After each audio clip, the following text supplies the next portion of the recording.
Menteri Keuangan yang baru dilantik, Purbaya Yudisadewa, menegaskan komitmennya untuk mendorong pertumbuhan ekonomi nasional sekaligus menjaga disiplin fiskal. Menurutnya, kebijakan fiskal yang kuat adalah kunci menjaga stabilitas, sekaligus membuka ruang bagi pertumbuhan di level 6-7%. Ia optimistis langkah ini akan membawa dampak positif bagi kesejahteraan masyarakat. Dalam kesempatan yang sama, Purbaya menyampaikan permohonan maaf terkait pernyataannya sebelumnya yang menimbulkan kontroversi. Ia mengaku akan lebih berhati-hati dalam berbicara mengingat jabatannya kini sangat diperhatikan publik.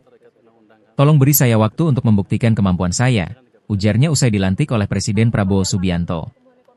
Lebih lanjut, ia menilai tuntutan publik seperti 1708 tidak sepenuhnya mencerminkan aspirasi mayoritas rakyat. Menurutnya, jika ekonomi mampu tumbuh lebih tinggi dan lapangan kerja tercipta luas, maka fokus masyarakat akan lebih banyak tertuju pada peningkatan kesejahteraan ketimbang aksi protes. Dengan begitu, stabilitas sosial dan ekonomi bisa berjalan seiring. Kelemahan yang terjadi sekarang apa? Dan Pak Presiden dengan tim tadi beberapa menteri sudah setuju untuk menciptakan langkah-langkah supaya program pembangunannya cepat dan sistem finansialnya tidak ketat seperti sekarang. Artinya bisa tumbuh lebih cepat, sektor swastanya juga. Kira-kira begitu. Soal burden sharing udah ada mulai gimana Pak? Saya belum bicara burden sharing. Tapi ada kekhawatiran menambah risiko inflasi gimana Pak tanggapannya? Kalau saya nanya dia ntar dimarahin so tau nanya. Jadi gini, inflasi itu boleh kan saya dosen juga. Iya, Tumbuhnya cepat, kalau ekonomi tumbuh cepat baru bisa inflasi kalau pertumbuhannya di atas laju pertumbuhan ekonomi potensial. Kita 6,5 sampai 6,7. Jadi masih jauh kalau kita bilang demand pull, inflasi akan terjadi. Artinya pertumbuhan yang terlalu cepat menyebabkan inflasi. Jadi nggak otomatis defisit APBN menyebabkan inflasi atau belanja menyebabkan inflasi, tidak otomatis. Jadi kita lihat sisi-sisi yang lain. Jadi potensi ekonomi seperti apa, kapasitas ekonomi untuk menciptakan pertumbuhan seperti apa. Kalau di atas itu terlalu tinggi, baru ada yang disebut demand pull inflation. Pak, ada rencana menambah stimulus nggak sih Pak? Oh, ada kelihatannya. Jadi begini. Kebijakan-kebijakan yang ada sekarang itu kelihatannya belum terlalu lancar diselenggarakan dan tadi rapat menentukan atau memutuskan untuk mempercepat semuanya. Itu dulu yang pertama. Jadi harusnya ekonomi akan tumbuh lebih cepat. Jadi ini bukan saya ngarang ya.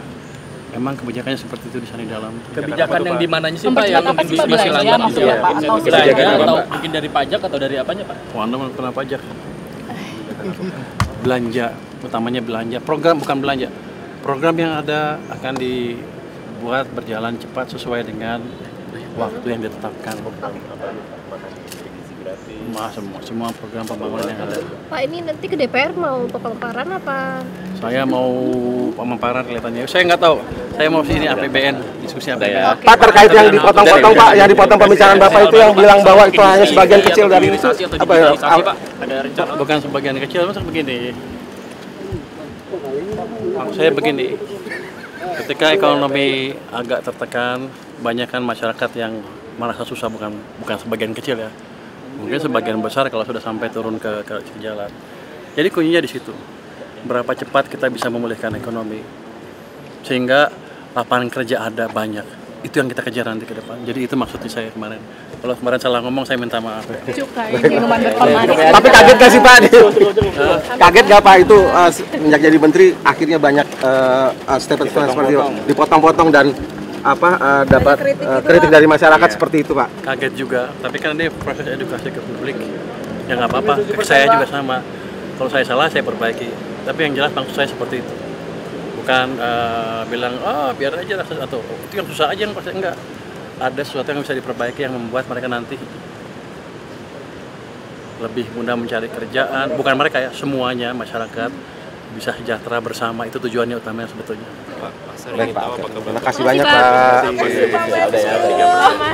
Kita akan ngikutin undang-undang yang ada. Itu kan bukan keputusan saya, keputusan pemerintah secara keseluruhan nanti. Tapi tidak akan berubah atau melebihi dari itu Pak? Kita ikut undang-undang yang ada.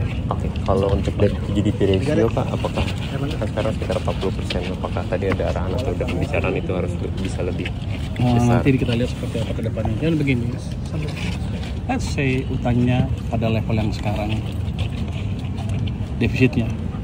Tapi dengan uang yang ada kita bisa ciptakan pertumbuhan yang lebih cepat. debt to GDP-nya akan cenderung turun. Jadi kuncinya di situ. Optimalkan dana yang ada, program yang ada, supaya menciptakan pertumbuhan yang lebih cepat sehingga debt to GDP-nya steady atau stabil, tapi kemakmuran masyarakat meningkat dengan signifikan. Seberapa butuh Bapak dengan bantuan dari moneter Pak untuk mendorong pertumbuhan ekonomi? Maksudnya?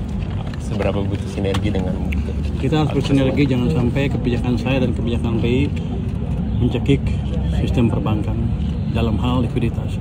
Dan saya sudah bicarakan tadi dengan Deputi Senior Bank Indonesia, dengan izin Presiden juga, ke depan kita akan mengambil langkah-langkah yang perlu supaya tadi yang dibilang masyarakat sering bilang kan likuiditas ketat akan berkurang dengan signifikan dalam waktu dekat. Kontribusi moneternya dibahas.